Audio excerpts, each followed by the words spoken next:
Hello, hello, hello. K Renee, how you doing, sis? I'm biased. How you doing? K, K Renee, how you doing, sis? Oh, I forgot about. I'm biased. How you doing? Forgot about the phone. We gonna wait till a few more people get up in here. So how your weather been, sis? Are you wet or are you burning up? Sheed, we here. How you doing, bro?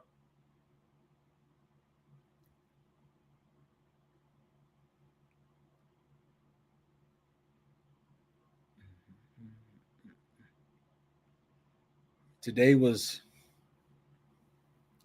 an okay day. Uh, it was hot. Yeah, hot here. I was out finished cutting the grass today that I started yesterday. I did the other half today, and it was burning up earlier, but after 12 o'clock, it like rotated. The clouds came in and it got cool, got a little breeze, and then by the time you count to 20, it was sun was back out. It just gave us enough breeze when the clouds covered the sun. It was nice, cool. Then a few minutes later, it go back hot. Then around 3 o'clock, you start hearing a little rumbling in the skies. I thought we was gonna get a pour down of rain, but we never got any rain. We just heard the thunder and stuff. So I guess somebody somewhere else got some rain. I didn't get any. Deborah Garrett, how you doing? Odom's hotter than a polar. Yes, it is. Yes, it is. Let me see. We got one. I need one more person. We'll go ahead and start. And as you see, the title is "Think About It." Grow what I eat. How you doing, bro? And I've been thinking a lot. I've been thinking about the fires and stuff in Hawaii and all these other places. And like I said, I haven't watched TV since last year sometime. It's just stuff that I hear and people talk about, and that's basically what I've been going by. Hands in the dirt, how you doing, bro? Sleazy, we here. How you doing, sis?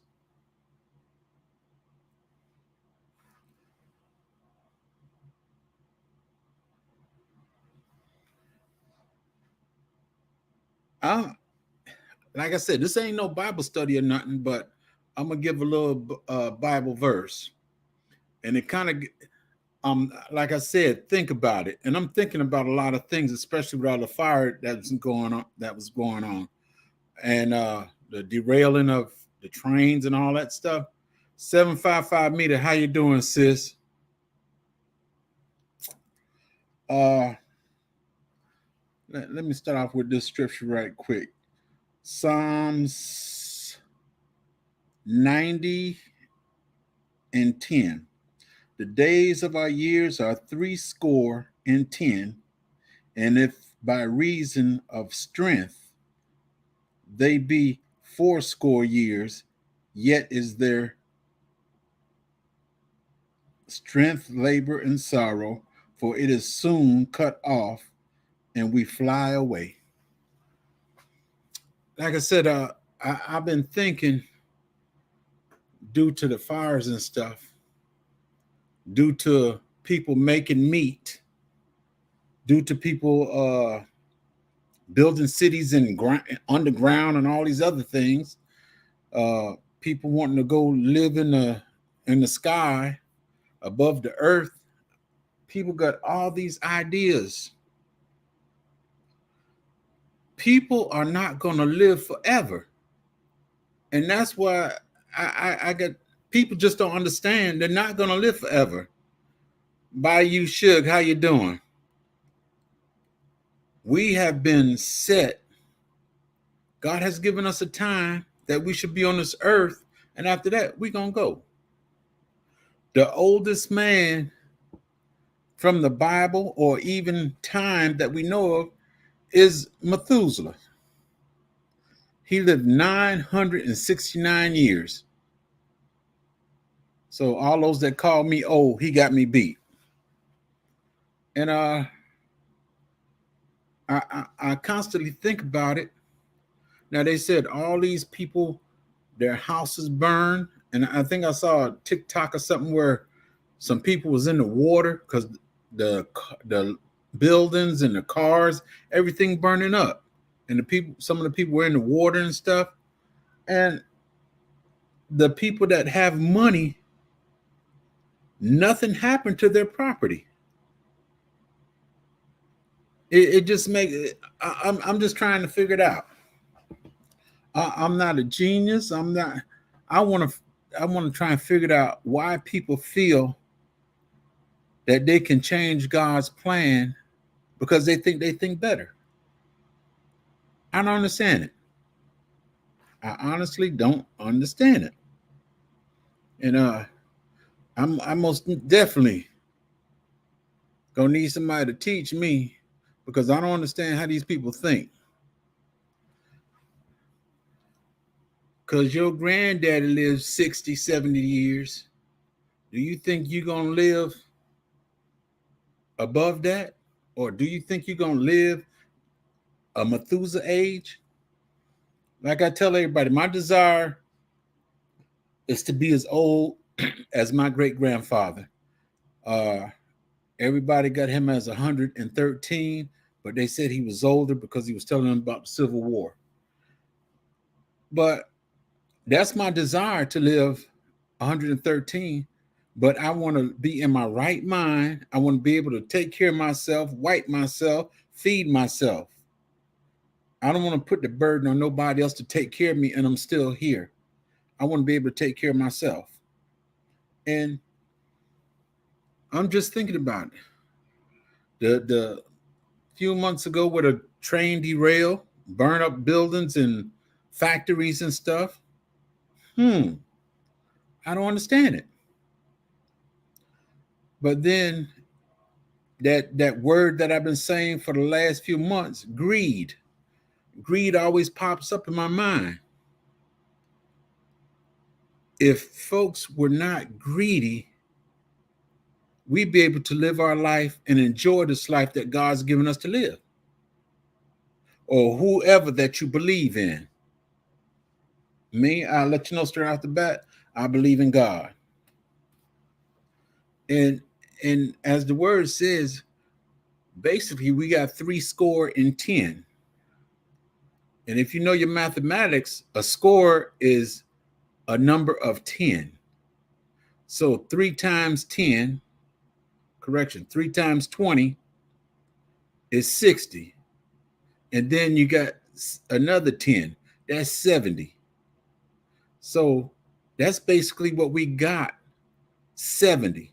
And then some of us are blessed to live way past that. It's a blessing to keep going and you can do for yourself. If you're past 70 and you got people doing everything for you, you're not living.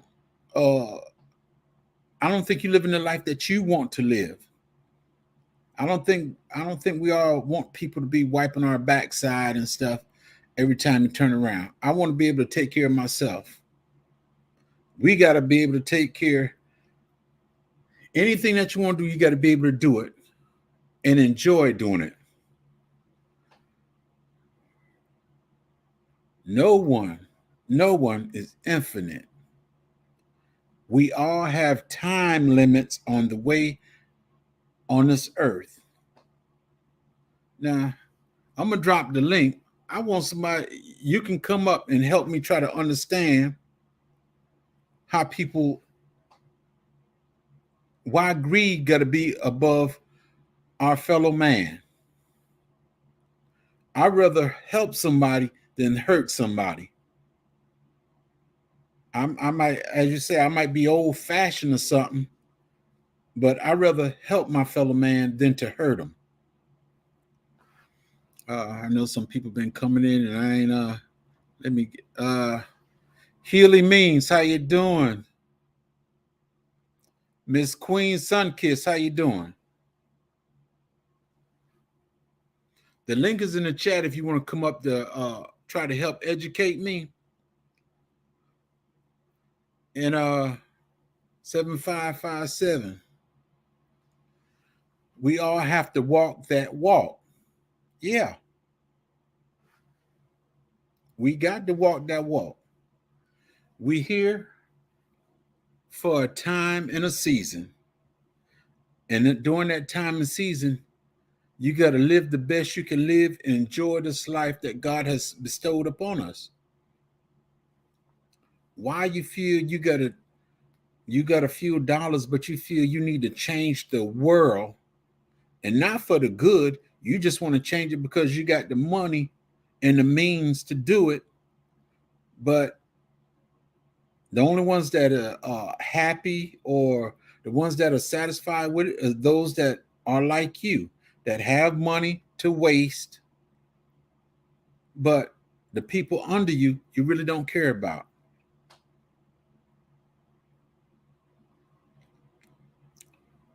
And well, thank you, bro. Me too, bro. Two waiting to the clock. It's 6. Okay. Odom say he waiting for the clock to hit 6. All right. The link is in the chat. Come on up now.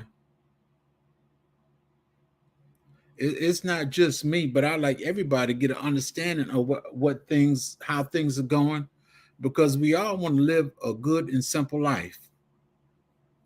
Me, I don't want to be a billionaire. I want to be comfortable.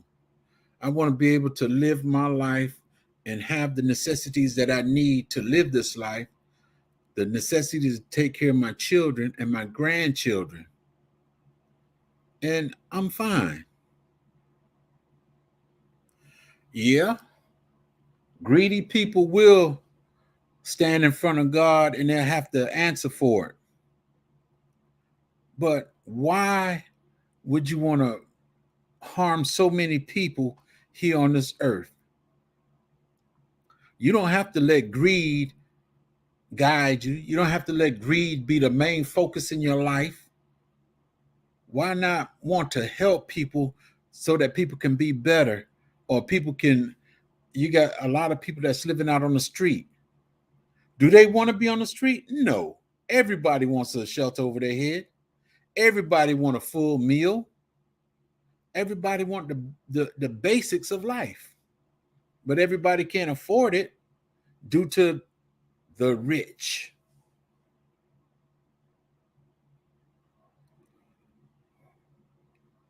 Yeah, they will most definitely answer God. According to Christian dogma, people are born into sin.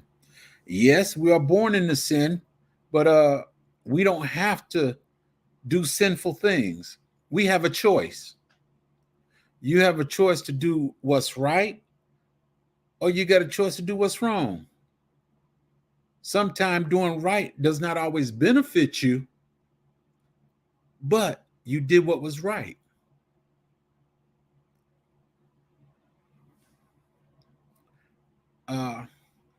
Like I told folks before, I work for the prison, and the major called me and said, I want you to go work in mental health.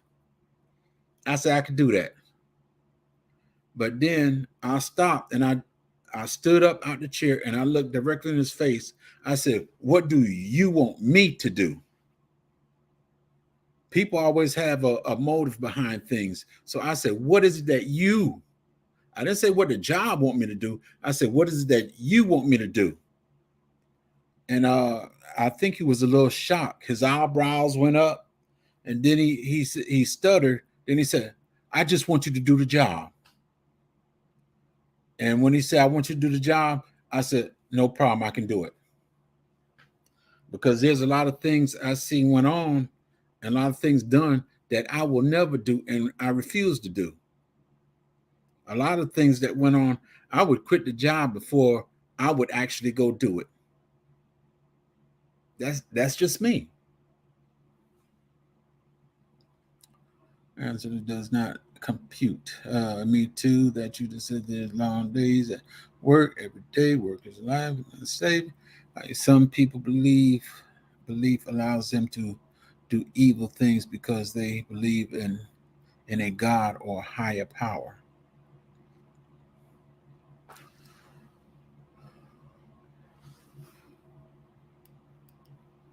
Uh, Bayu Shug says some people belief allow them to do evil things because they don't believe in a God or higher power. That's it. They don't have any belief system. As far as they're concerned, they here to get what they want and do what they want and later for the next man. I can't do that. I can't do that. If I got a loaf of bread and there's 8 other people standing next side me and they hungry, I'm most definitely gonna split it up. There's about 24 slices in a loaf of bread. So hey, figure 8 people, 3 slices each. Your stomach to be full. Now, if you do a slice a day or ever so often, you might be able to survive and keep a little bit. But hey, I'm gonna make sure you eat for this moment. While you're here with me, I'm gonna make sure you eat. That's my number one goal is to help people. I can't do it all by myself, but that's my goal is to help people. 2 things that stick out to me off the bat: I help children and I help a woman with children straight off the bat. If I see you in a predicament, I'm going. There's a young. When I first moved to this town, I was kind of late going to work, and the bus. She was an immigrant, and the bus caught a flat. And being the way I am, the pregnant lady, she was the first one to come off the bus on her mother, and I stopped. I hit the brakes, and the mother said, she had baby, she had baby, she had baby. I said, get in the car. I said, get in. I said, please don't bust that water in my car, but get in the car. I started speeding. I think I did about 70 or 80.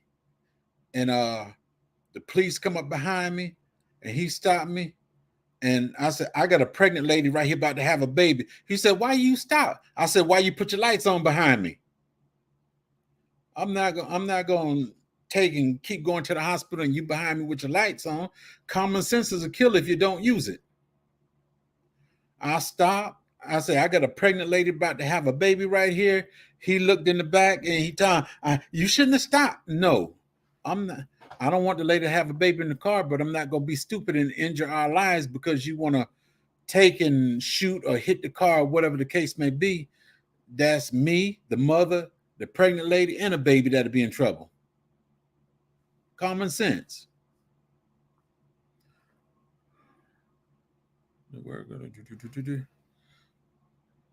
If I miss some of y'all comments, please forgive me. I'm trying to read it as I go.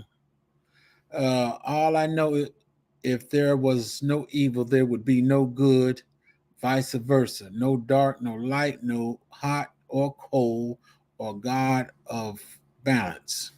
You know what? I could say okay to make things balance, but that's one of the reasons I trust in God that balance things out for me. Does everything go my way? No. But I trust God enough to handle it, and He gives me the strength to handle whatever the situation is.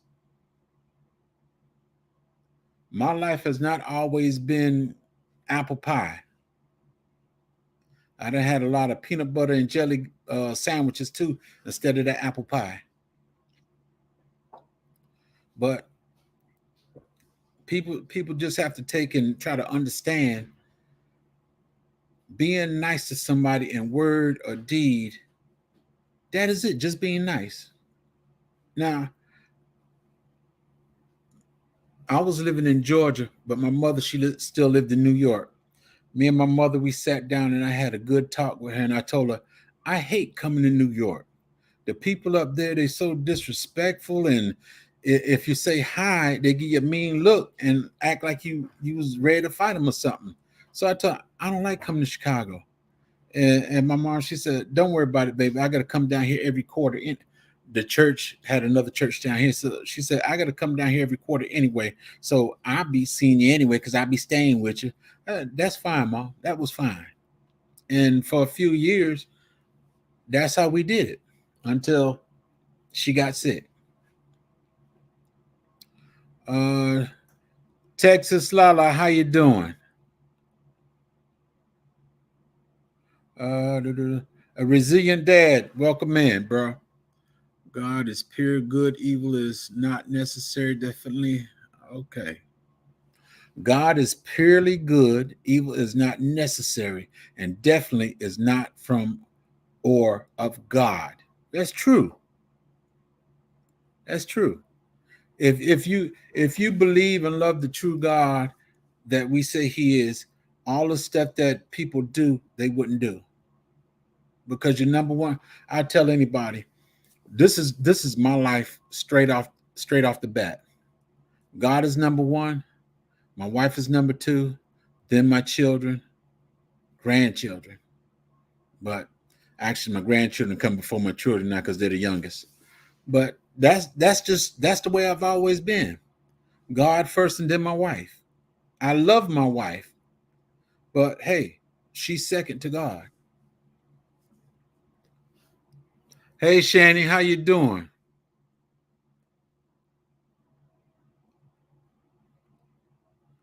God gives us choice when we see God gives us choice when we see wickedness. It is our job to conquer love and charity. That is true. When you see somebody being hurt, yes, we do have to step in, but due to the way society is now, you just can't run up and be Superman because being Superman, you might not have your bulletproof vest on at the time. Excuse me. But you got to take care of people.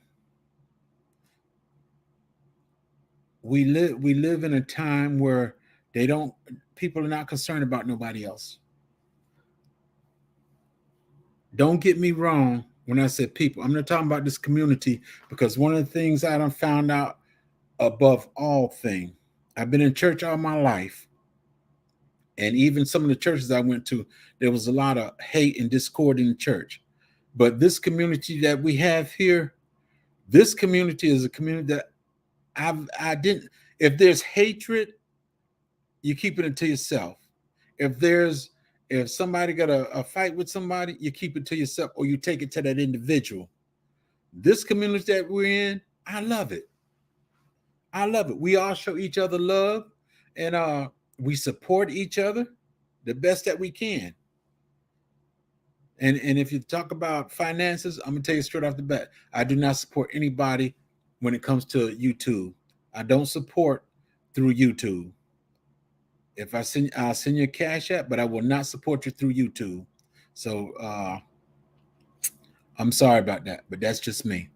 If I come to your channel, make sure you got a cash app sign. I mean, your cash app up there or whatever, because that's how I do it. I will never give you money through YouTube because if I give you some money, I intend for you to get it, not YouTube. That's just me. YouTube is not giving me any of their money. I'm not trying to get any of their money. I like YouTube because I'm here and I enjoyed it and I love the people that I've met. And hey, if I can help you, just let me know. Plain and simple. Media man, that is so hard for the ultimate goal. Yeah. Nobody want to come up and help me out tonight?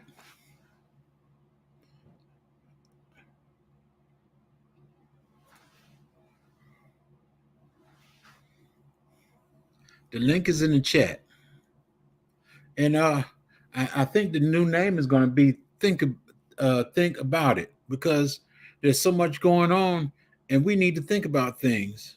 I tell my grandkids all the time, think about what you do before you do it, because common sense is going to save you or to kill you. So you think about what you're doing. Hands dirty. How you doing, bro? Man, washing my hands, bro. What's going on?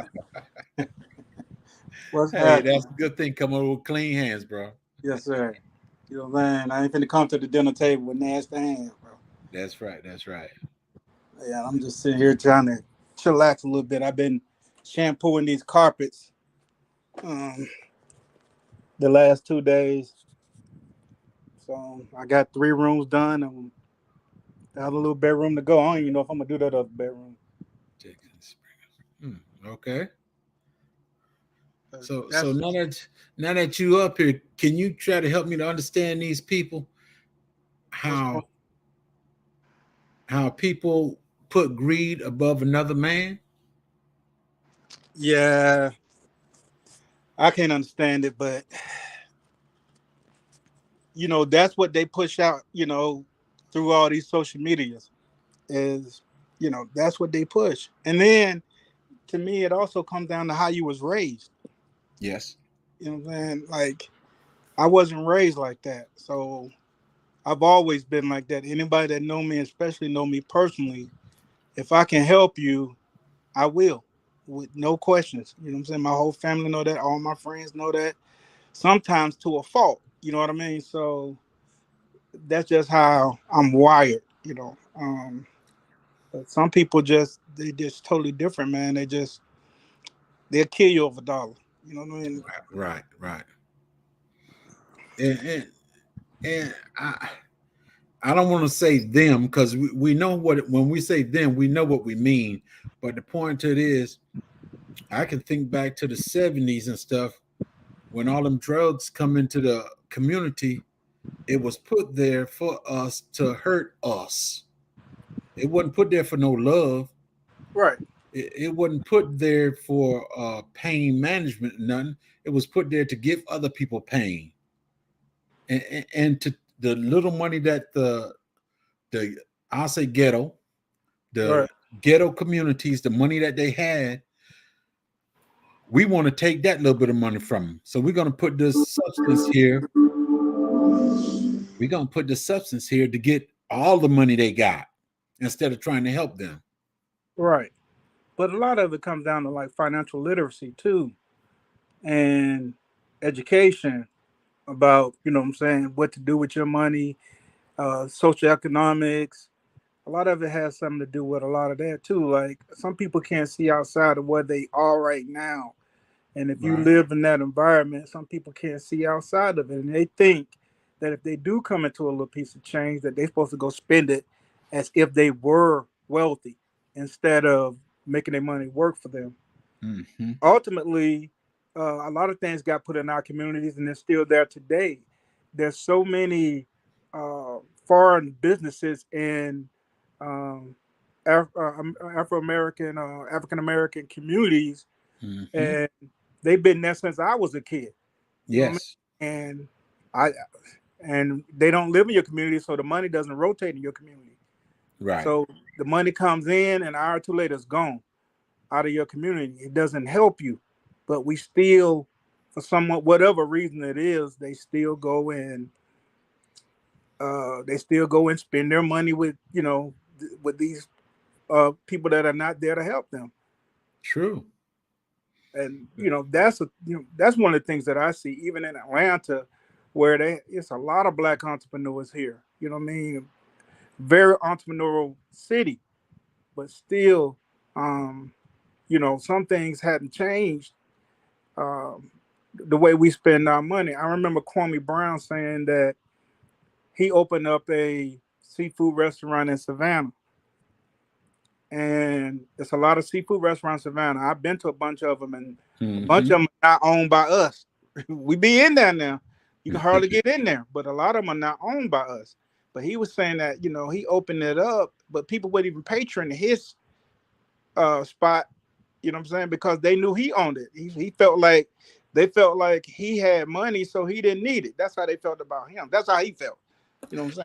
Yeah. that they didn't patronize him because he was black and they felt like he had money. I, you know, it's sad, but stuff like that does happen. And that's something we got to stop as well, because now I even growing up, I can remember in Chicago, we had a corner store. I remember the corner when we first moved on that block. It was owned by a white family. Within a year or two, it was belonged to Hispanics. Right. And I wouldn't say that they were the regular Hispanics, but all the corner stores, they were white and black, but now they started going to all Hispanics.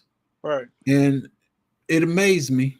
And then even down here, all the corner stores are going Indian, with the exception of the big name gas stations. Right. But other than that, every other one, let me count right quick. 1, 2, 3, 4, 5, 6, 7. We got 7 gas stations in this little town that I'm in, and 2 of them are big names. The rest of them are owned by Indians. Right. And they got the slot machines, and they got the go in the back room and do all that mess. Which is illegal, but yeah.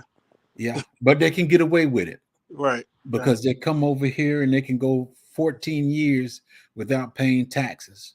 And then when it's time for them to pay taxes, they switch it over to somebody else. Oh, okay. I didn't know that. Yeah. That's why they don't ever pay taxes. Okay. I knew it was something, but I didn't know the exact number. Yeah. Precious Pieces, how you doing? Big Rooster, how you doing? Regenerative Life with Wayne, how y'all doing? Welcome in. Go ahead, bro.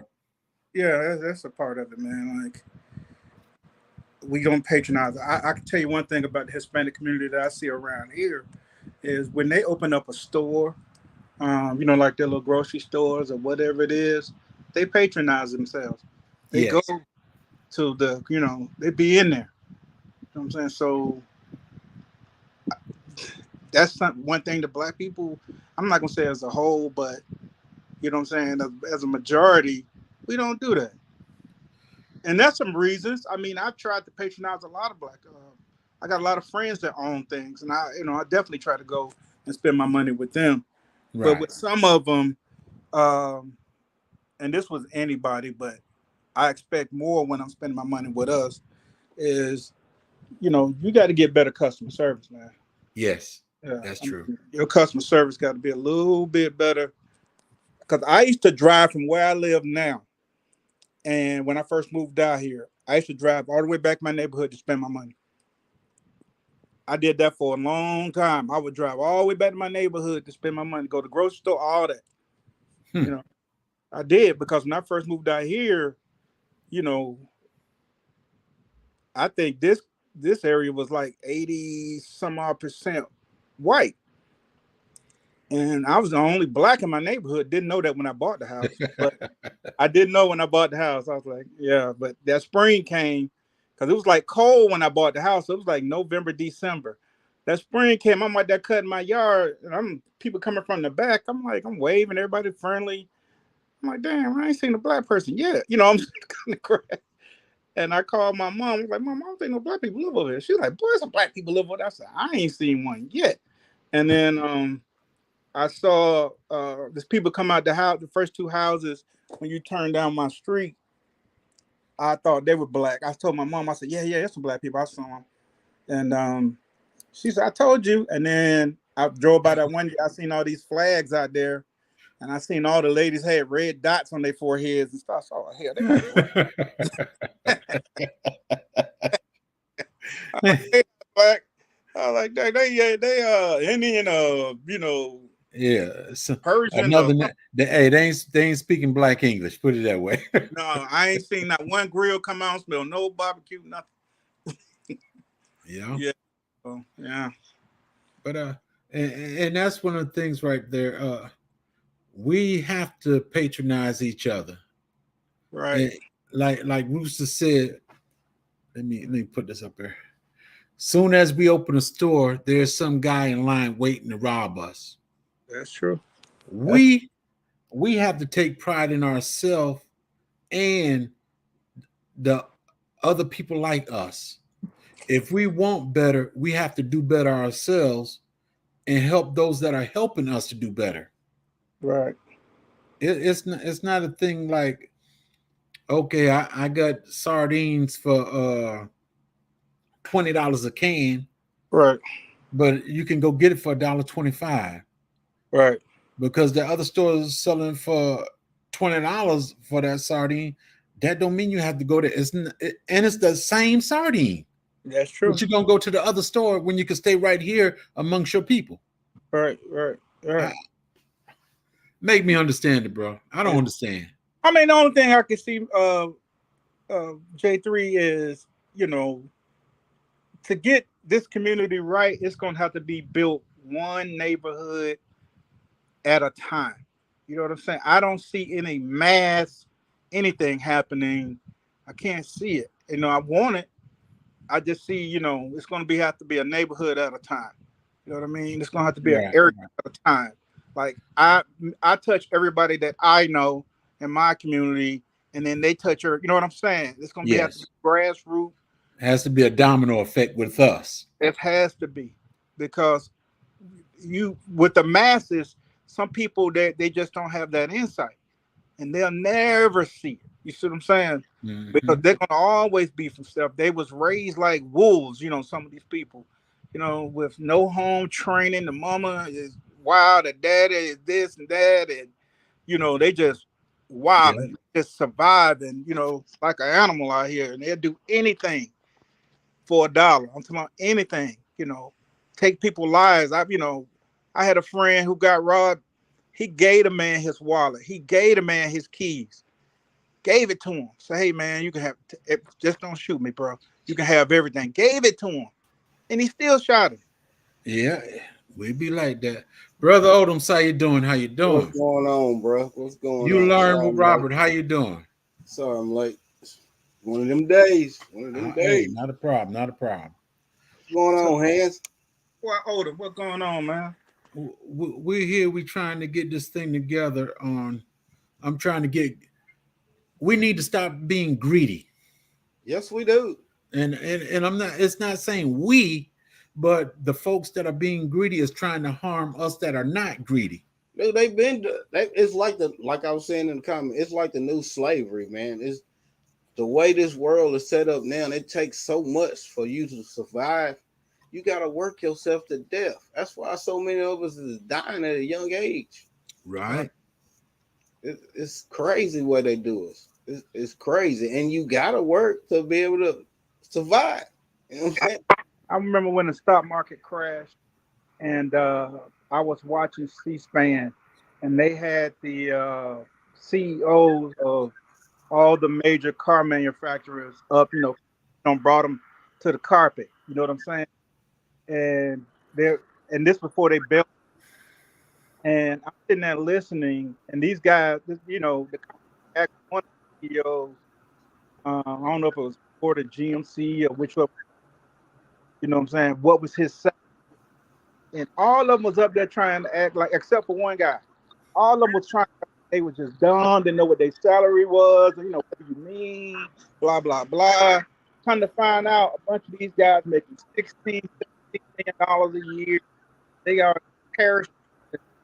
Golden parachute connected to it. They got access a private jets and this, that, and the third. But yet and still your company going under, and you still taking those $17+ million. Some of them was in the 20s, $20+ million a year salary. You still taking that while your employees and all are being laid off. Not concerned about your employees, and you're the reason that you're making it the way you're making it. Right. In most companies, it's against the law. It's against their policy for you to discuss your salary. Right. But Congress had them on the carpet. I was glad they did. Big Rooster, how you doing, bro? What's happening, gentlemen? What's happening, man? It's funny, y'all. You talking about this subject. I was just that live I did yesterday. Was basically talking about the same thing you talking about, man. A little dude down in Houston, he had moved from California. He was like, "Hey, man, I'm I'm gonna get a lot more bang for my buck. You know, he out here raffling off motorcycles, man, making people happy, cars, trucks. You know what I'm saying? Just bring a smile to people's face for a little bit of nothing. And some dudes tried to break in his house. They didn't succeed. They called him at the club the next week, tried to kill him. And I was like, wow. You know what I'm saying? All because this dude is grinding, making his money. And actually, if you look at what he's doing, man, you know what I'm saying? How many people can really go out and buy a $45,000 motorcycle just like that? You know what I'm saying? But you spend $75 with him and you get a chance to win this. You know, or $100,000 truck. You get a chance to win this for $75. Right. You know what I'm saying? It's sad that you know, I think we failed our youth because we haven't taught them that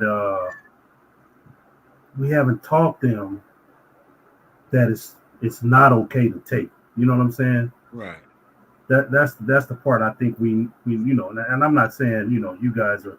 I'm just saying we as a community, we got to teach our youth that it's not okay to just, you know, go along and just take something that people work so hard for. You know what I'm saying? And I'm telling you, I've been watching this dude since he was selling cars at the auction, man. He was just going to the auction, getting cars and, you know, kind of get them in good running condition and sell them. Man, and he found something that worked for him, that put him up in the, you know, in the you know, high category money range. You know what I'm saying? And you got just a few knuckleheads that just want to come along and take it from you, man. You know what I'm saying? Work too hard for that, man. So we gotta get out of that mindset that we see a brother with a gold chain on and maybe a gold watch on or whatever. You know, we want to take that from you. You know what I'm saying? I always tell cats, man, if he got it, you can get it too. You know what I'm saying? Sit down and ask that man how to do it. You know what I'm saying? Don't go take it from you. And we gotta teach our kids too. That right there should be your motivation. If you see something you want, that should make you want to just go harder for it. Right. But you're dealing with people that want instant gratification. Right, man. And that's where the problem comes in. Yeah. They want it right now, bro. There ain't no waiting. But Man, it'll take me 15 years to work up to make such right. But listen to this, Hans. You make a lot of sense when you say that, right? It's that instant gratification, right? But check this out. If we go to work and we see the boss running around there with a gold chain on or something like that, we ain't taking nothing from him. Right. You see what I'm saying? But as soon as you and I get it or somebody else get it, oh yeah, we getting that. We getting that. We taking that. Means. You know what I'm saying? It's so many. You look at like the neighborhood ice cream truck man. You know what I'm saying? It's so many young dudes in the penitentiary right nowadays doing 30 or 40 years because they got $50 or $60 from the ice cream man. That's you know what I'm saying? Four or five dudes robbing an ice cream man for $50 or $60. They got what, $15 a piece? But collectively they got 100 years. You know what I'm saying? It don't make sense, man. No, you know what I'm saying? You see, they want to be that hard. They think that's hard running with a pack. You know what I'm saying? You think you're gonna get your street cred and your name. No, only thing, two things coming your way: death or penitentiary. That's the only things coming your way. Yeah, and that's the bad thing about it is, well, like I said, they promote it, and our kids are on these computers, on TVs. That's what they see, and that's what this mindset is teaching them. You got to get it the best way you can. Ain't no need working for it. And another issue that I'm trying to understand. I love ladies. I got a wife, but I don't see how the women can go out and do what they do now. I'm not talking about when I was young, stupid, young, and dumb. I understand what I did when I did it back then, but I look at the young people now, the young ladies. I want me 1 million subscribers, so I'm going to twerk. I'm going to bring down my personal belief and understanding, but I'm going to twerk for you. I'm going to be half naked so I can get this 1 million views. I don't understand it. Go ahead, That Ed. back to that to me, it goes back to how you was raised. Right. You was raised with not having any value in who yourself except for your body, then that's a problem. I can't stand it, man. Like anytime I go on Instagram or something like that, all you see is that. You know what I Right. mean? Right. Mhm. Right. I thought it would play out. You know what I mean? But people they're cheering this on for women to walk out here half naked. I don't see a bunch of videos. These women don't even have on no panties, and they got this stuff coming all cut all up, and they moving as they moving. The dress is moving. You can see they're private, and I'm like, what?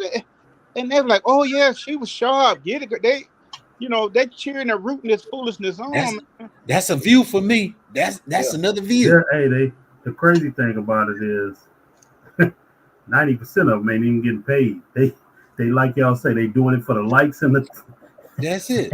That's the it. thumbs up. You know what I'm saying? The likes and the views. I'm like, man, you ain't even get paid for that. You know what I'm saying? I just don't know, man. Like it's enough knuckleheads walking around here all disrespectful with their pants hanging off their behinds. But with me, I just hold women in a higher light. You know what I'm saying? Yes. Yes. Like I just hold them in a little higher light than that It's all knucklehead. about self-respect. Yeah, like they automatically get more respect than just some. You know what I mean? Automatically, like that's a woman. You know what I mean? That's a lady. Yeah. But J3, a lady can get some shit that put that Robert Gant comment up there.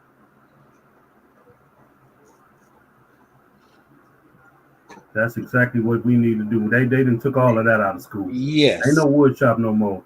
Ain't no Yeah. cooking, no We home took all of economics. that when we was Yeah, all that's gone. Or All auto of that's gone. mechanic. not Or sewing, auto but mechanic. Right. I Right. took auto mechanics, commercial foods. oh, they don't put all that in prison now. Yeah, that's that. Hey, there Yeah, you go. they want to learn it in prison. Hey, instead of hey, learning Ange, that- you hit it on the head right there. And you ain't lying. They put it all in the Yeah. prison. That's true. Crazy. That's true. They want you to get Right. locked up to learn it instead of learning Right. it while you're growing up. That you'll know, and you don't have to get locked up. And you sitting in there, you learning to work on government vehicles. You know what I mean? That's Yeah. it. I don't understand it, man. Yeah, man. You could have learned that out here, bro. You didn't have to go to jail. To Yeah. That's the crazy That's world we the live fact. in, though. Right. That's the fact. Once you hit high school, that's the number one thing right there from freshman up. Going to wood shop, going to cooking class, and we didn't have sewing, but there was a lady that showed them how to knit and all that stuff. Yeah, we had home economics. That's what they Yeah, call it. Yeah, that's what we they had call that it. too. Home Home economics. economics. Yeah. and I look at the schools now. The values that we had in school, they didn't teach us about Black history either. They don't Other even than- teach them how to other read than and when, write in cursive no more. Other than when Martin Luther King birthday came around, they talked about him, and that's basically it. Yeah. Well, my school was. I have to thank God for my school because it was heavy on Black history. Thank Lord, I'm knock on wood. It's very, very heavy. There you go. And it was a lot of actual civil rights activists used to be at our school, and I was, There you go. good to even see that and be able to witness that in my life. That's one thing I can't say about my school. I went to Frederick Douglass High School in Atlanta, Okay. and Dr. King's father, Daddy King, would be at our assemblies. Andy Young, Jose Williams. Yeah, I went to school with Fanny kids. Yeah. They didn't teach that most black history in our history. Not when I grew up. 'Cause I'm in Tennessee. We had a section in the book over. Yeah. Section. There you go. Happy man. I didn't realize. I thought all schools were like my school, and I thought all cities was like my city. No, sir. No, sir. And when I went into the military, I found out different. You know what I mean? Yeah. Yeah, I you're ran talking to into- people from all over the world now, Ange. Right. I ran to a guy. He was like, they graduated 12 students. I said, what? I couldn't even fathom that. I'm like, 12 students? He was like, yeah, it was 6 boys and 6 girls. I was like, this is a white dude. He was from Wyoming or somewhere like that. Somewhere in the country, huh? From Wyoming. His daddy hunted mountain lions and all that kind of crazy. Somewhere in the country. Yeah, they hunt bear, stuff like that. And me coming from the city listening to this, I'm like, y'all hunt bear? I'm like, bro, y'all tripping. Ain't no way. That's not. Don't pick. It's interesting. So the high school that I went to, man, the high school that I went to had no windows. Mine didn't either. No windows. And it was John F. Kennedy High School. Yeah. And the kids nowadays call it jail for kids. They JFK. call mine the prison too. They call Doug the jail. They say they was prepping us for prison. They say that's exactly what they was doing. Like that. Oh man. They called us the jail because we only had windows on the first floor. That's crazy. Hey, Hans, we didn't even have them on the first floor. My school had 4 levels. It was a basement, first floor, second floor, third floor. And they had a principal on every floor. Uh-huh. And the first floor was the only one, the classroom that was on the outside was the only one that had windows. Everything else, bro, windows, man. Yeah. That's crazy. That's how they do it. It's been a pleasure, y'all. I'm gonna jump off of here. I'll be in the chat. I'm gonna grab me something to eat right quick. Right on, Oda. All right, bro. Enjoy. Yes. Have a good one. That's crazy, man. Make me a plate. Make you a plate. Yeah, I'm hungry and a dog around here. I'm finna see what goes burning something. I'll mail it to you. Mail me something, boy. Hey. Y'all UPS. Yeah, UPS. It'll be hot. Hey, they got air conditioners now. Hands, it might be a little cool.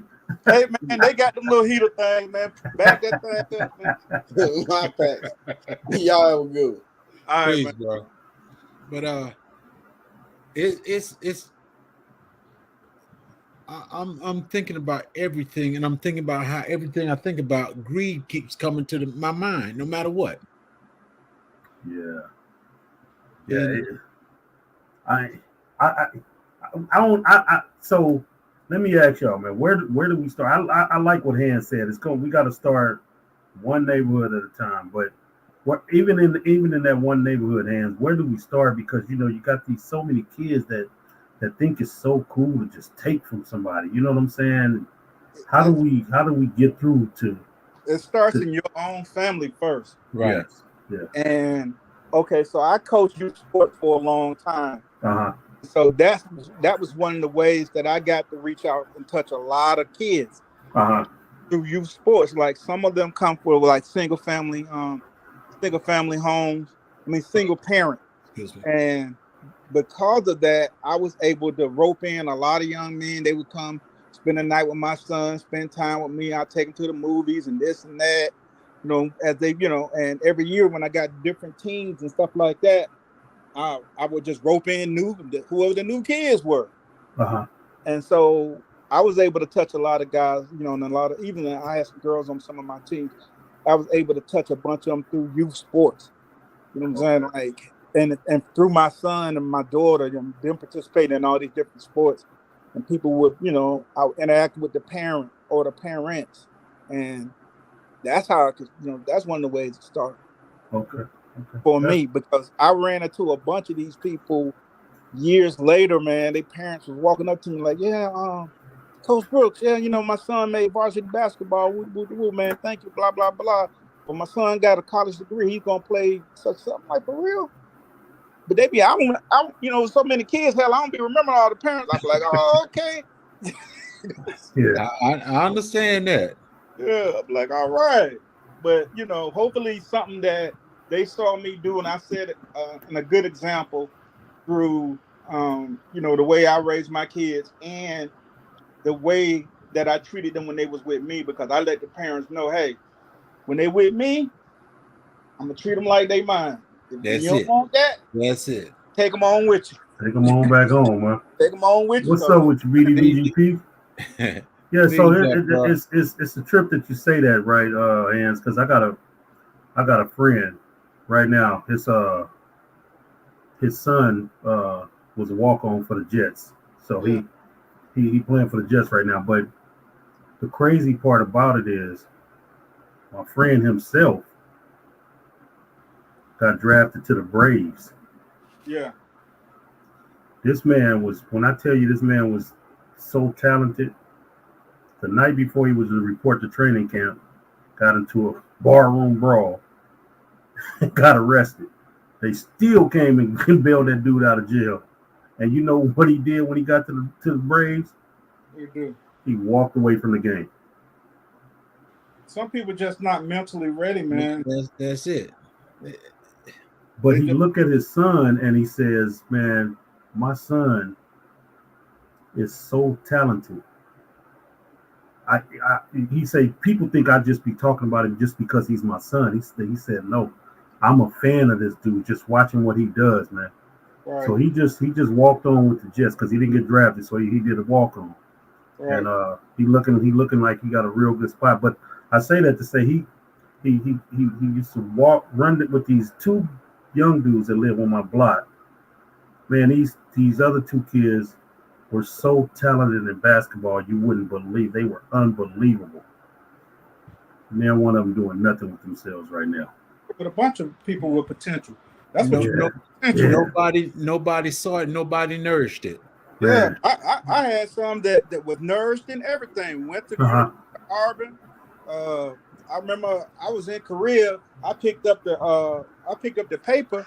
I look at Auburn. I look down at the box score. He don't put 31 on UCLA. Wow. You know what I mean? But he got into a car accident. So that right there wasn't all his fault. He got into a car accident, didn't have a seatbelt on, messed his face up and messed up his peripheral vision. Okay. Even something as dumb as driving around without no seatbelt. Yeah. I was just talking about that today with somebody. Yeah. You got the whole world at your fingertips, bro. And I got my seatbelt on. I ain't going no damn way. I'm gonna be at the house. Sitting in the driveway with it on. Hey, man, be at the house, bro. Yeah. But other dudes just messed it up, man. I see kids, when I was coaching sports, I seen them go into high school and talking about dominate. Get to college, first year they back home. Right. Yankee sister, home right. How you doing, sis? Hey, Yankee sister. First year they don't take the study serious. And it's always somebody better than you. You know what I mean? So hey, that's true. That is so true. It's so true. And the thing to it is, we are so talented that they can't even match up. Naturally talented too. You know what I'm saying? It ain't nothing something we got to work at. No, right. You say it and it happens. We're that talented. Naturally. We mess up because we don't. I say some of us don't see the talent in ourselves. Right. Well, you got to put the mental with the physical. Yes. There you go, Dan. You got to put that mental. They're not mature. You know what I'm saying? They're not mature enough to handle the situation. You know what I'm saying? And a lot of that comes when you got mentors. That's what they got a program here in Atlanta called 100 Black Men. Right. And even though, me and my son tight as boats, both of my boys, I made sure, I wasn't afraid to let somebody else mentor my son. Right. I want him to get all the input from any man that'll put something positive into him, because a lot of times, your children, they don't hear you, but when somebody else say the same thing you just said, that's right. They hear it. And so I would say that anybody that got a teenage son that lives in the Atlanta area, or look around, because it's not just in Atlanta. It's, what I'm saying, they got chapters everywhere, and it's called 100 Black Men. And they get in this program and they help them get scholarships. Hey, that's a great organization too, Dirk. Yeah, You're right. You're right. Help them with the scholarship and help tie them in with a whole lot of these major corporate 500 companies. So you get to work with these companies. And my daughter, or my youngest, it was the same way with her. They got a female program that's very similar to that Ryan Cameron. He's a radio personality that he was running for females. She did that her last 3 years in high school. So stuff like that, those are some of the places where I would say, this is what can help build that community and stuff like that. It's things out there. some of the stuff you got to, you got to pick the rug up and look up under some of it. Yeah, yeah. Like you said that, Hans. Now I'm gonna be serious with you. My grandson, the one you just heard me talking about water and stuff, that boy is highly intelligent. But I wish there was somebody other than me to mentor him.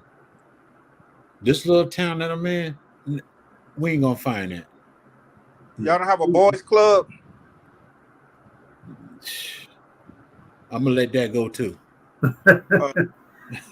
What Well, I ain't talking about them kind of boys. I know where you at. But anyway, I look at Listen, they got one, and I went there 2 times, and I told them, no, you ain't going no more. Right. Well, I listen to what Hans just said. He makes a lot of sense, because I look at life like this. Life is a puzzle. You got to pick your pieces, and you got to put them in the right spots. Right. I'm not saying go out and buy one big board puzzle that just says this is how it is, because everybody has a little bit of something different to tell you, and you have to take that mind that you have there, and you have to pull it all and make it make sense. You know what I'm saying? Put it all together, make it make sense, lay it out, and look at it and say, okay, this is where I want to go. This is what I want to do. I remember, I always tell people the story, man. When I was out on the streets, hustling and all that stuff, my granddaddy's friend called me at the gas station one day, and it was weird. It was weird, just like, when you're young, you think he's slick, and he looked at me. He said, "Hey man, come here, let me holler at you real fast." And he said to me, "Man, it ain't no secret to what you're doing out in these streets. You know what I'm saying? You're young, you got nice cars, you got nice clothes and all that stuff. You know what I'm saying?" He said, "Man, let me tell you something, man. Take a little bit of that money, go to college, or go get you a trade somewhere and do something." You know what I'm saying? And then I was like, yeah, Mississippi. He said, "I know you ain't listening to me, but I know you hear me." That was that's exactly his exact words. And and believe me, I didn't listen to him, but I did hear him. And that man told me that story 35 years ago. Yeah. The exact words. And when I got a job, I said to myself, man, I should have listened to Mr. Simpson, because I could have been further ahead in life than what I was at the time. You know what I'm saying? Right. But I didn't listen. But I did hear him though. Right. Hindsight is 20/20, man. Yes, sir. Yeah. It's just a lot of times we look back like, dang, man. My daddy told me this. I wish I could have. Yeah. Sometimes you get a hard head, but some of the things I didn't listen for, but for the most part I did, man. I had a habit of, when me and my friends was out walking and something like that, I see some old people on the porch. I could not help but go stop and go talk. Right. My friends were like, "Man, come on, Brooke." They I couldn't help, you know what I'm saying, but to go stop it. I like talking to older people. I would just see them, and they'd be on the porch, and I said, "Hey, how y'all doing?" "We fine. How you?" "I'm good." "We ain't doing nothing, just sitting there." I mosey my butt over there. "What's your name?" I tell them my name and this and that. "Who your folk?" I tell them who my people is, and right. Yeah, I know him. I know. Right. Hey, but that's real talk right there, man. You learn. You know what I'm saying? You learn by talking. You know what I'm saying? Yes, they young now. You seem like a nice young man now. Remember your name now. Don't get in no trouble out here now. Who them boys you hanging with? That kind of thing. Yeah. Right. It comes back to that thing too. Like I got in some trouble, but by the time I got home, they know about it already, because Mama Sue done beat me. Oh And yeah. then my grandmama, she gonna beat me. Right. And my mama gonna beat me. Oh And yeah. the thing to it is, my grandmother's beat me because somebody else had to beat me. Right. And then my mama beat me because my grandmama had to beat me for doing something stupid. Oh, You're embarrassing the whole family name, J3. that's it. That's it, yeah. When I was in school, when I was in elementary school, Hickabilly, how you doing? Hey, Hickabilly. Our elementary, when I was in elementary school, always, my school went to the 7th grade. Our teachers and the principal could get you. You know what I'm saying? So it wasn't uncommon for you to get it at school when you showed out in school. You You get it right right. in there. Yeah, Miss J3, Jackson. put Uh, that Miss- comment up by Resilient Dad. which one? Okay. He got a new one in there, or The latest one he addressed you with it. That's down near the bottom there. But go ahead, Ez. Go ahead. Yeah, that one right there, man. He hey. Yeah, we had Yeah. old teacher named Miss Jackson. If I go on Facebook right now and put that, who remember Miss Jackson from Harvard? Boy, watch how many people pop up.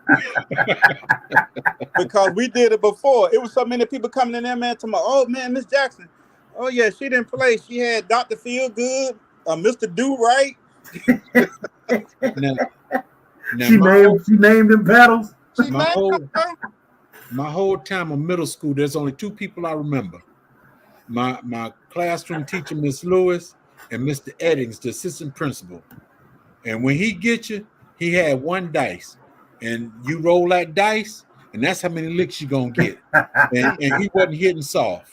He was Yeah. not hitting soft. Hey, well, listen, you know, me being from California, we didn't have paddling, right? Yeah. So by the time I got 5th grade, my mother, she wanted to move back down south. So Yeah. that's how I ended up in Texas. I ain't know nothing about paddling. Yeah. So So that's why you act the way you act now. look, hold on, no, listen, no, listen, man. So, you know, here they don't have 6th grade in middle school. Well, now they do now, but that back when I was growing up, it was always 7th and 8th in middle school. Right. So when I moved there, I was in the 5th grade, and barely got any paddling because it was like towards the end of the year. Got in the 6th grade, had to go to middle school. Man, Living listen, natural. Thank you very much. when I tell you, they had this coach there, man, for PE, but he was a high school football coach too. Man, hey, built like Jim Brown. Hey, man, he used to sit in the gym with his paddle out and just wave it back and forth and tell us, everybody, hey, Spoke, don't let the radar catch you. Hey, man, you talk about scared to death of somebody. Hey, that paddle was a half-inch thick Right. and made out of it wasn't made out of no white pine. It was made out of hickory. Man, I remember my partner, and he gone on now, but God rest her, blessed dead. But I remember Hoover Green. We was in 3rd grade, and Miss Jackson had went out the classroom, and he had been showing out. Love to be the class clown. Love to be the class clown. And he just was dancing and just showing out. Everybody laughing and laughing. He just showing out. All of a sudden, it got quiet. And Hoover was dancing, showing out. And when that man looked back, man, that man mama was standing right there, bro. hey, That man mama was right there. And she commenced to beating his behind. I'm talking about right there, all the way In front down. of everybody. She started beating his butt right there, all the way down the hallway to the boys' bathroom. You know what I'm saying? That's like where your parents will get you and they might take off on you right there. To take you to like the boys or the girls' bathroom. And boy, we could hear him way around there. Boy, she got the room. I thought that was so. I'll never forget the look in his eyes, bro. Yeah. Oh man, he turned around, he seen his mama, man. That man's eyes got big as dollars, bro. hey, I can recollect a memory like that. It was over with. Yeah. Yeah, and wasn't nobody talking about calling nobody. You know, Right. And you know what? The beating wasn't the bad thing. Yeah. The bad thing was I got beaten in front of my friends. In front of your Right. friends. That hurt more than the beating did. Oh yeah. And I was yelling. Oh yeah. I'm gonna tell you what the worst thing about it though, man. They had to call your mama to come off her job. Right. Ooh, Right. Yeah, that was the worst. That That's was the when you worst got it thing. to work. about it. you don't get a beating regardless. Yeah. That's when you really got it. They don't have to call your mama come up into this school because you showing out and she don't slid on in there and call. Yeah. So she missing money. You know what's up, bro. Come on now. G Mama Gross, how you doing, sis? Hey man, this was the 70s, man. Money wasn't sliding around like that. Right. I remember in the 70s, my mama had 2 jobs. Yeah. And the only one she was taking care of was me. Yeah, we was good times for real. Yeah. Hey, for real. Yeah. Wasn't no watching it on TV. It was for real. That's it. Hey, you gonna say something about resilient statement? Because No, I was just saying that's I just wanted to put it up there just in case somebody had missed it. And Right. he was saying that's how we were raised. Had to seek out others and to help cultivate talent and discipline. That's just the way life should be. You know what I'm saying? You gotta, as a parent or as a a guardian or whatever, you can always look at your own kid and be like, oh, my kid is this, my kid is that. But like Han said, I want them to talk to somebody else as well. Right. You know what I'm saying? Right. And also goes to say, hey, back in the day they used to discipline us. You didn't have to wait to get on to get disciplined. You had to. You got disciplined on the spot, and by the time you got home, you would hope that phone wasn't working so that you don't get another one when you get home. Man, boy, I had a neighbor, Miss Williams. Lord have mercy. Hey man, she seen everything. You know what I'm saying? Everything. Now, I'm gonna tell you something that my grandson don't like. My wife know every one of his teachers. Oh yeah. When school started, she don't know him personally, but when school started, she went to the meeting. She introduced herself to every one of them, and she said, "I will be calling you." When he come up and said, "I ain't got no homework," she get on the computer. She can see what he doing in school, what he need to do, and all that. And shoot, sometimes that boy he be, no, don't cry now. Open your mouth and talk. Yeah. Right. Yeah. Miss Williams is telling me everything, bro. Yeah, I see y'all boys in, and I'll be coming in, walking past. She's like, "Come here." And I'll be like, "Oh Lord," she might pop my butt. Pop. I'm gonna tell your mama. Blah blah blah. Lord, please don't tell my mama that William. I ain't gonna do it no more. We see G Mama's statement. And then, I see. Mama coming up. Yeah, girl, they was out there doing such and such. Yeah, I got him though. You ain't got to get him. I already don't got him. See, G Mama, all this talking, we know we from the old school. Right. So hey. Right. Yeah. Now well, my mom ain't play. When it comes to school, I got my last beating. I was 17 years old. Yeah. I told my mom, I said, shoot, I'm quitting school. I said, I ain't going back to school now. She said, huh? I said, I'm quitting school. Shoot, I went to my room. Shoot, I graduated a class of 1600 and something. I was number 35, 1600 and something. Shoot. Yeah. That one, and one thing my mama, she did, she said, you can fight. You can do what you want to do. My mama was over 6 feet. My Right. mom, she take her knee, put it in my chest, and she did what she wanted to do. Yeah. Hey, G Mama said her whole hood still clown her about that. Hey, that's funny because I remember I was standing out in front. We lived in some apartments, and I was standing out in front of the apartment. My mother came home from work, and she was like, "Did you take the garbage out like I told you to?" And I told her, "No, Mama, I'll get it in a second." She said, "Didn't I tell you to take that garbage out this morning?" You know me, man, Mama, I get it. I said, I get. Man, she hauled off and slapped fire from me in front of my friends, man. When I tell you I was so embarrassed. Hey, look, hadn't seen them dudes till I seen one of them about 8 years ago. I was 13 at the time. I seen one of them about 8 years ago. He said the first thing he said to me, "Boy, you remember your mama slapped fire?" Yeah. I said, man, it would take you to remember that. I got a buddy named Tim. His birthday was yesterday. Hey, Tim, he's one of my neighbors. His mama was like real lenient with him and his sister. They used to get away with murder, man. Yeah. They be like, his mama might say something. He'd be like, "Oh, mama, all that extra, this and that." And they used to get away with murder. So I was like, man, what kind of? We were like, we looking at them like, He goes outside. what they got going on over there? So Right.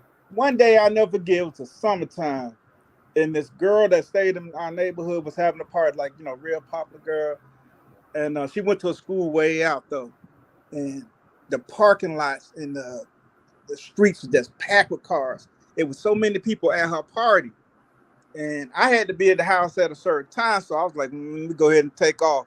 So I started walking towards the house, and I see his mom standing out there. So mama name is Gail. I see Gail standing out there, and she said, "Hey, Stacey, do me a favor. Go tell Tim I said, come on." Hey, sunshine. I said, okay.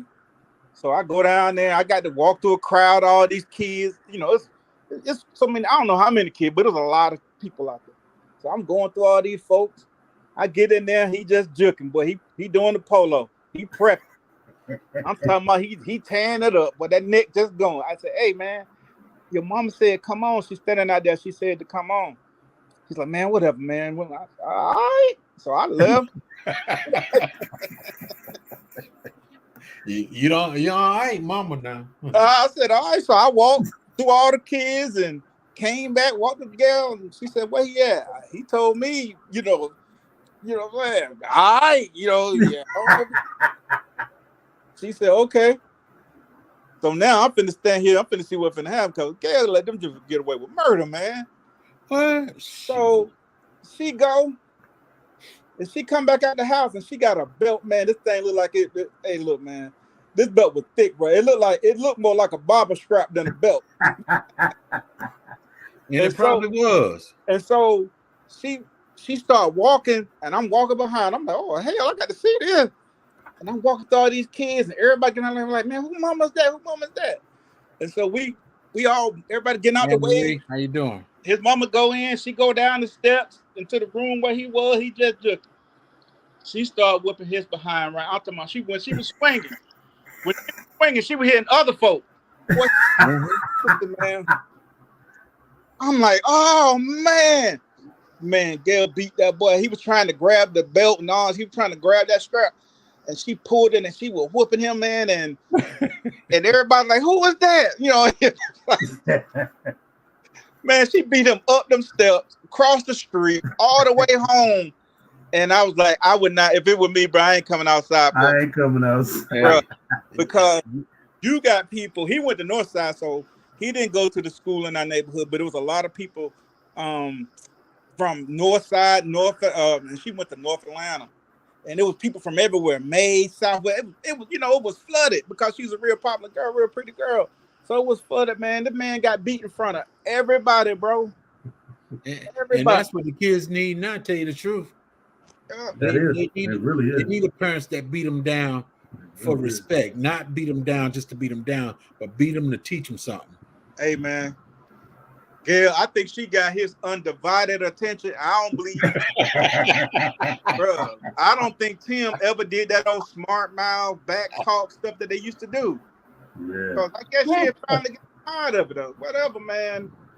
Hey, I had some Puerto Rican friends, man, when I was in 9th grade, man.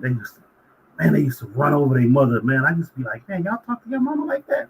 They like, shit. And their daddy was always gone because he drove Greyhound. So he was always gone, right?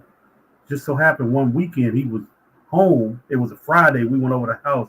His mother had made some homemade eggnog, but I didn't know it had alcohol in it. They knew. So we drinking the alcohol, and his mother came home. And she was like, who drank the eggnog? No, like, you weren't drinking the alcohol. You were drinking well, we were drinking, we were drinking the eggnog with the alcohol in it. So his mama came home and asked who did it. They just laughed at her, right? And, so I'm giggling with them, right? She said, that's okay. Your father's on his way home. And I was like, well, if she don't do nothing to him, I'm thinking like, what the father gonna do to him? Man, that boy daddy called him in the room. Man, and when I tell you, man, the man hit the boy with the belt so hard that, it had the whole belt mark on his neck with the hole where the hole was at. Yeah. That dude asked me why did I leave? I say, man, did you look at your neck this morning? Heck you mean why I leave? Man, I don't know your daddy like that. Yeah, man. My granddaddy, he had 2 major belts. Well, 3. That's including the one that he wore on his hip. But he had a shaving belt, one of them shaving straps, Yeah. and he had a fan belt from the car. And they said, whenever he said, I'm getting ready to beat y'all, he said, go get the power saw. Hmm. That power saw meant the belt. Yeah. And when he let it go, whew, many times I went and hid behind my grandma, mother. And she, Johnny, them kids had enough. Them kids had enough, Johnny. Thank God for Mom. Yeah, man. So. And Analytic Gardner, how you doing, sis? What's up, Tag? But Anne Marie, I see you in there. She is Sunshine. I see you speaking. realistically speaking, the kids today, that's one of the things they need is to get their behind toe up as a parent, not as a felon, but as a parent. Right. Because the kids are talking back. Well, let me phrase that. These kids ain't talking back here. Because Pop will pick up something in a heartbeat. Right. But the majority of the kids now, that's what they're missing out of their life is getting beat and taught how to be respectful. Right. Yeah. Respect is everything, man, and everybody ain't doing it. You know what I'm saying? Right. Everybody ain't teaching it. Everybody ain't preaching it. You know. Right. And it falls a lot on the parent because a lot of parents don't want to be bothered with the child anymore. Okay, yeah. Boy, I've been working all day. And this, that, and that. I'm going out tonight. You better go get some cereal or something. I'm going out. Go get it. Hey, give them an iPad and give them a microwavable. That's you know it. What I'm saying? Some beats will have Unfortunately, yeah. Some beatings will have you have flashbacks. I left a friend's house when her husband was beating those kids. I did not want to even be needed that smoke. I didn't want to even be. I think she near that smoke. But hey, these kids today need their behind whoop and somebody give them some understanding. One thing about my kids, when I beat them, Daddy, just go ahead and beat me. Just go ahead and beat me. Because I talk. I extend it. I talk to them the whole time I'm beating them. I see Regenerative Wayne saying that he don't believe in that. He said there's a difference between beating and abusing. You're right about that, but we got beat and abused. I know I did. My mother should have a few cases on her right now, but I guarantee you this: it taught me a lesson. That's the point right there. You know, you could say that a child is being abused, but you have to look at the situation, look at that parent, and look at the child. That's every right. Child that get their butt tore up is not being abused. Mm-hmm. Mm-hmm. If you come, I got some marks on me now that I got when I was under 15, but they still on me now as a remembrance. So what when I look at it, I laugh, and I look at it and I said, man, if I didn't get that butt beaten, I'd probably be dead today. Because it was a whole bunch of stuff that beating got me not to do. Right. I tell you, I got beat one time so bad, man. It turned me into a leader and not a follower because I was a follower before that. But after that, that's what it was. Yeah. I ain't gonna be following nobody no more. Right. You know, I've never been much of a follower. At times, I wasn't a leader either. I just wanted to do my own thing. Right. And I learned a lot of the stuff I learned from my neighbors because their mom and dad would be tearing them up. And I said, what you do? And he went out and he stole such and such. I ain't hanging with him. I ain't doing this. I ain't doing that. That's right. I was in Chicago for 7 years. And out of 7 years, I had 2 sips of beer and never out after 9 o'clock unless I was working. Yeah, buddy. I could hang with the folks and do the stuff they do. Kicking it with the Rook. How you doing? What's up with the Rooks? What's happening? What's happening? Yeah, man. Hey, listen, man. I tell you, I learned from it, man. You know, I listen. I ain't saying I like getting abused, and I ain't saying I like to abuse people, but people's kids. But some kids need it. You know what I'm saying? A lot. You know, you wake up one day and they're abusing you. You know what I'm saying? That just ain't gonna happen. That's a fact. That's it. My mama, every time she gave us a whooping, it was a speech with it. You know what I'm saying? And Yes, sir. Yes, sir. I try not to say nothing because I don't want her to talk no more. Because the more she talked, the more she swung. The longer it took. Yeah, didn't I tell you not to? You know, the whole thing. You know? Right. But my sister, she always had to have the last word. She always got the but why. That was her thing. But why? Y'all can't go to do such. But why? She was a but why. I wasn't no daggone but why. Right. Now, regenerative dad, honest, I'm regenerate. Whew. Regenerative. Hey Wayne. I understand what you're saying, but the point to it is, bro, when even with my grandkids, they'll be acting a fool, but when I step to that door, everything ceases and changes. That's right. When I grew up, when my granddaddy stepped in the room, things just change automatically. Yep. But daddy ain't always around. And when daddy ain't around, that's when things go to hell in a handbasket. That's right. And then somebody need to get their backside toe up. Right. And when you grow up in a family where the father's the head of the house and everything, yeah. Now me, I raised 2 girls and 3 boys. Them boys I teared behind up in a heartbeat. The girls, they had to do something extremely bad for me to beat them. Other than that, the wife she'd get them. Yeah. Mm-hmm. Yeah, but you know. Kids like the hand. Right, you're there. Billy. Billy crazy. Yeah. It's so disrespectful, man. But mother should have beat him more as a kid. And as she said, truthfully, there's a lot of adults out here that should have had the brakes beat off of them.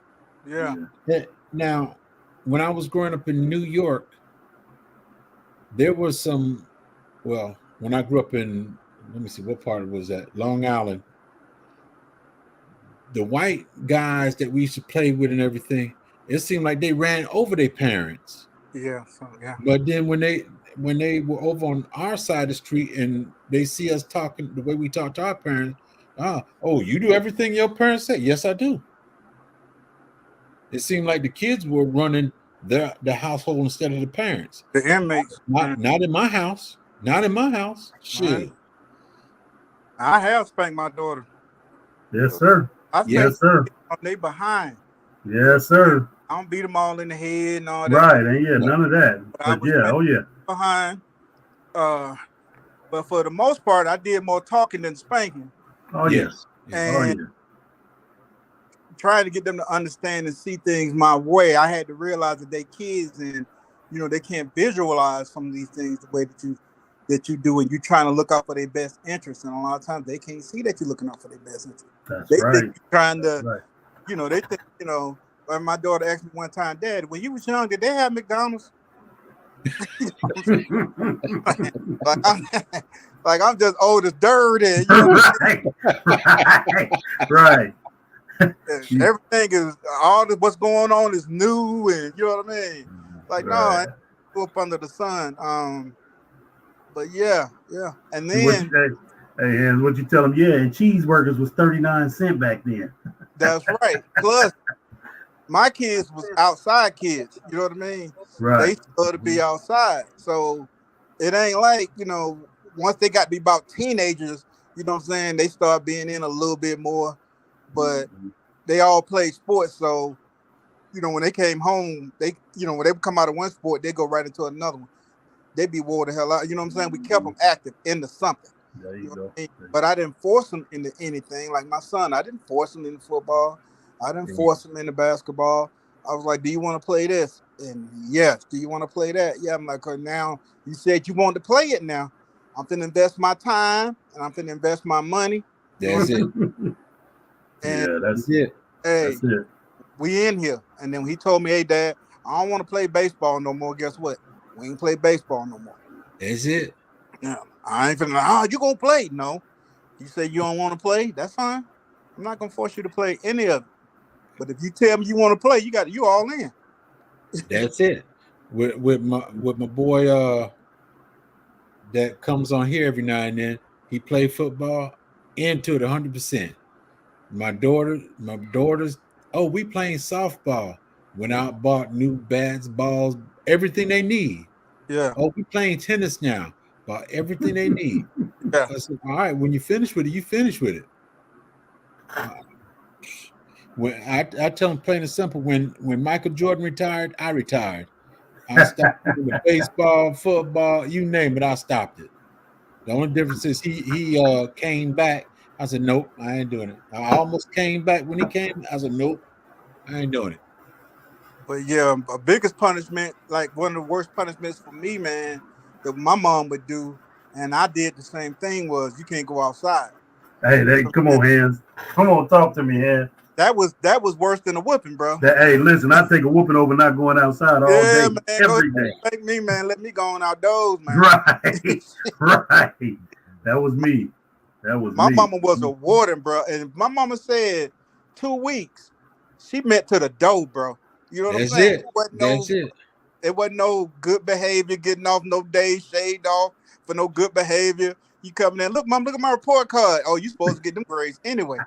That's it. Right. What you looking for? A reward? Hey, Yeah, you don't hey, clean up your room, vacuum, clean the bathroom up, wash behind the toilet, wash the dishes, took all the food out the cabinet, put everything, the lining down, put everything back in there the way she wanted, this takes vacuum out. the living room, and your butt still had to stay in the house. That's right. That's right. That's it. Yeah. And if she say no TV the whole And time. boy, that was the listen, bro. To not go outside, Hey, yeah, I'm with no you, TV, hands. I'm bro. with you. That was worse, man. Fisher Jamil, how you doing? Well, Spank me. nowadays these punishments come with iPads and cell phones and Right. PlayStations and all that. You know what I'm saying?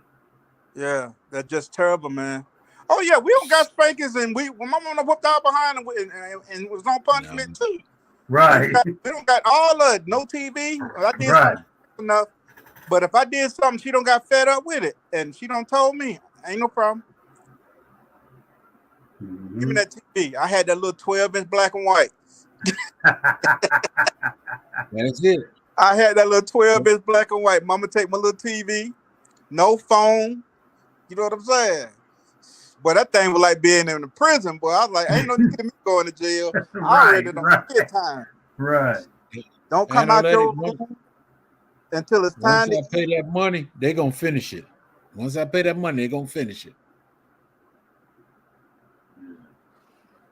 All right, gentlemen. Well, I'm gonna step down, man. I just want to come up. I think good somebody's flashback supposed to be with y'all. coming. Somebody's supposed to be coming on at 7:45, ain't it? Tori. No, he working now night, so until he get okay. that shift changed, he said he I thought he was gonna do something earlier in the day, but he said I guess he'll come on tomorrow. Oh, okay. Analytic Garden. All right. Right. I was just like that, Analytic Garden. I don't want to bought all this equipment and this and that. And hey, man. That's it. Season's over with.